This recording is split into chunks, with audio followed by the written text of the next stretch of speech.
Welcome to Faith and Freedom. For the next few minutes, we hope to inform, inspire, and encourage you as we discuss the legal victories and challenges to your fundamental freedoms and religious liberties. Faith and Freedom comes to you from Liberty Counsel, a civil liberties, education, and legal defense organization. Join us now as Matt Staver, founder and chairman of Liberty Counsel, explains the latest legal issues all across this country. In the courtrooms of America, Liberty Counsel is winning the battle for your constitutional freedoms.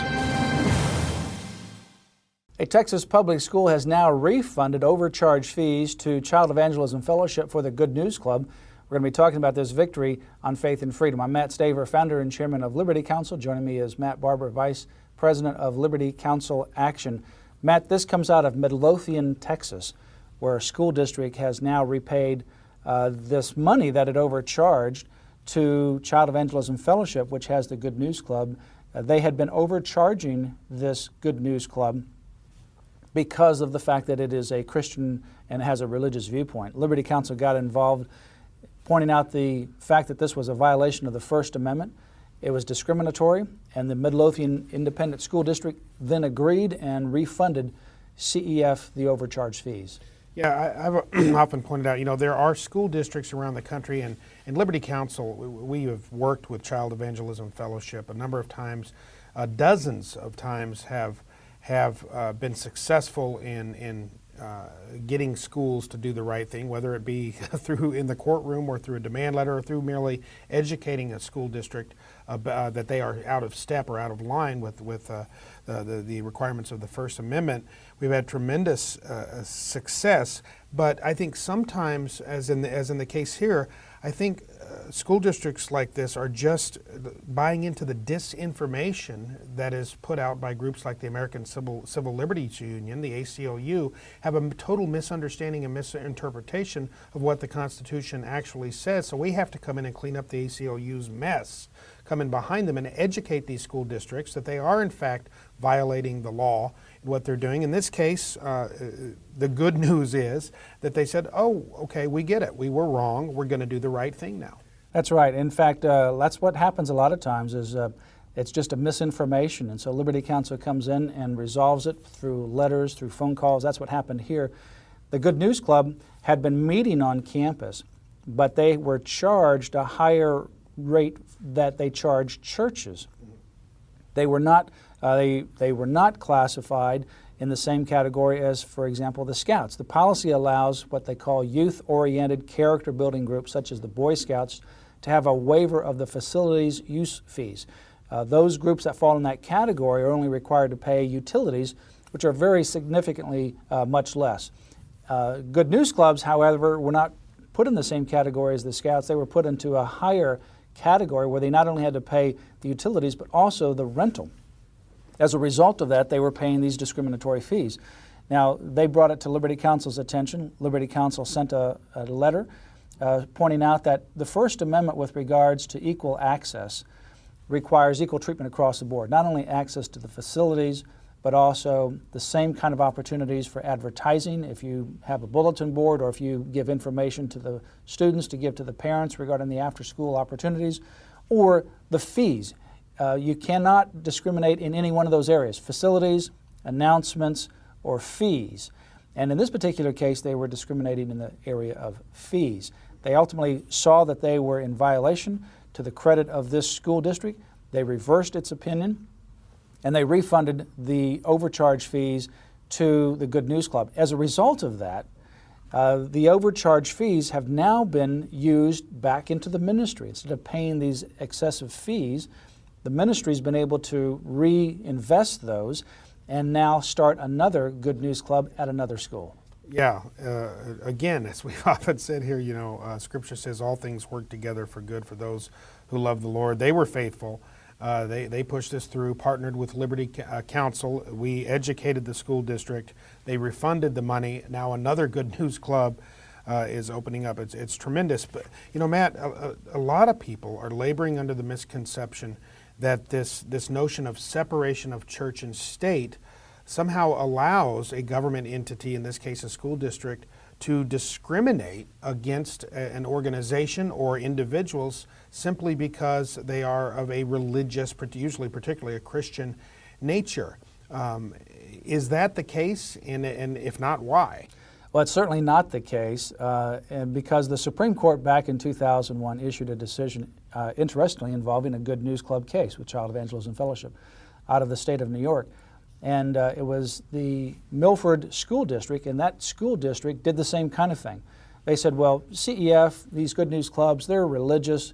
They have scripture readings. They sing biblical Christian songs. They're taught about the Bible. They're given memory verses.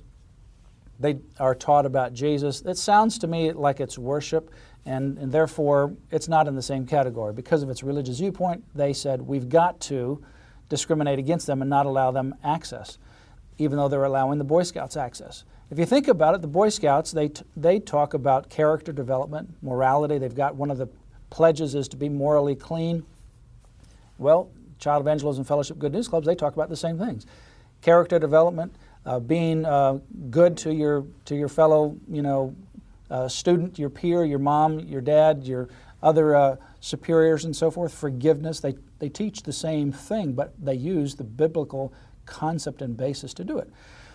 The Supreme Court said, well, you cannot discriminate against them. They are talking about the same kinds of things, essentially. Yeah. One does it from a secular perspective. One does it from a Christian perspective. To discriminate because of their Christian religious viewpoint is unconstitutional. And so Good News Clubs won that case. As a result of that, Good News Clubs have been able to go across the country in these elementary schools. So equal access has ultimately, other cases have taken that to say, not only is it access to the facilities that must be equal, but also the same kind of treatment with regards to once you are on the facilities, time of the meeting, the ability to advertise your meeting, and the fees charged for that particular meeting all have to be equal. Well, you use the comparison between the Good News Clubs and the Boy Scouts. The only uncommon variable here is the fact that the Good News Club is faith-based. That is the one thing that the school district, and that we see over and again in school districts around the country where they are misinformed, that they use that, latch onto that and say, oh, they're religious, therefore we are mandated, we have to discriminate against them. Well, that turns the First Amendment on its head. That's exactly the opposite of what the First Amendment of the United States Constitution says. It does not say that you can discriminate. It says Congress shall make no law respecting an establishment of religion or prohibiting the free exercise thereof. Here we have the government engaging in and interfering with and discriminating against religious organizations based on their viewpoint. You know, the original intent of the First Amendment is pretty easy to apply. It's we've kind of mucked it up with these phrases of separation of church and state. That has come from Thomas Jefferson, who used it only one time in his life. If that phrase was so important to him, he would have used it more than once, and he used it in a letter. And then the Supreme Court, many years later, picked it up as though that's the interpretation of the First Amendment. Of course, they have since gone away from that. But that doesn't prohibit the ACLU and others like that from throwing that phrase around, separation of church and state, as a shorthand. And then people use that to assume, oh, well, that means no religion, particularly no Christianity in the area of the public square. And that's completely wrong. Yeah, in their own promotional materials, the American Civil Liberties Union says that the government must treat religious organizations differently.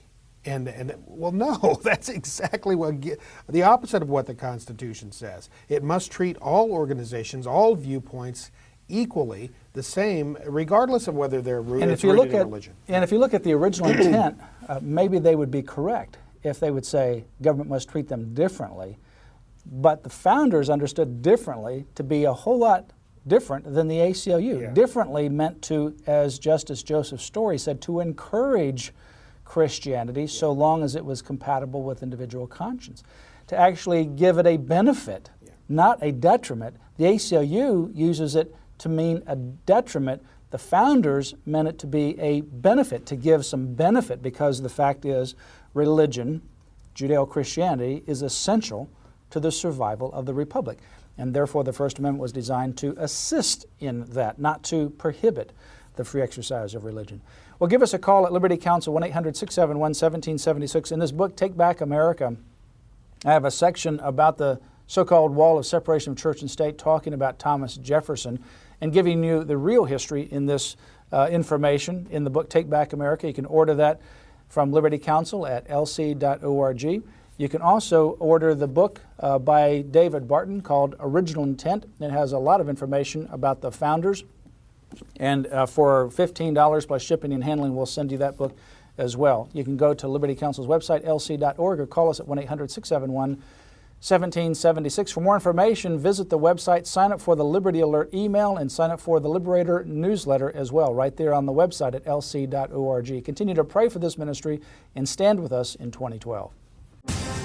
You have been listening to Matt Staver of Liberty Counsel. We hope that we have motivated you to stand up for your faith, family, and freedoms. We can accomplish a lot when we work together. Get informed and get involved today. Sign up for our free monthly newsletter, The Liberator. We will send it out to you free of charge. Stay informed with our Liberty Alert email updates. Just click on the website at www.lc.org